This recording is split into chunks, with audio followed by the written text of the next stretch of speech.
Pues somos Olivenza, Raúl Márquez y Cira Fernández. Raúl es de Oporto, yo soy de Badajoz. Han oído bien. Hablar de Olivenza a partir de ahora será algo más que referirse a la ciudad fronteriza.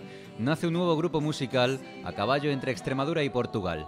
Tras 2 años de trabajo conjunto, irrumpen en el panorama musical, fusionando sus estilos personales.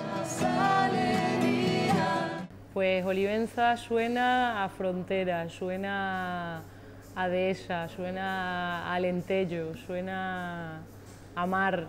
Un álbum con 12 canciones en español y portugués que, sin abandonar el folk, viajan con naturalidad por estilos tan variopintos como el fado y el indie.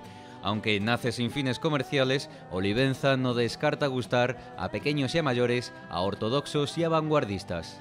Puede gustar a la gente que gusta de sonidos más tradicionales, que puedan ir desde el fado, de la copla, del flamenco, o como puede gustar a la gente que habitualmente escucha pop.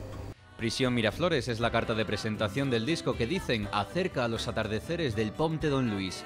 Ahora tienen por delante una gira de promoción con más de 25 conciertos por toda España, aunque como buen grupo ibérico también se presentarán en Portugal. Y qué duda cabe que este dúo luso-extremeño de paso promocionará la imagen de Olivenza ciudad.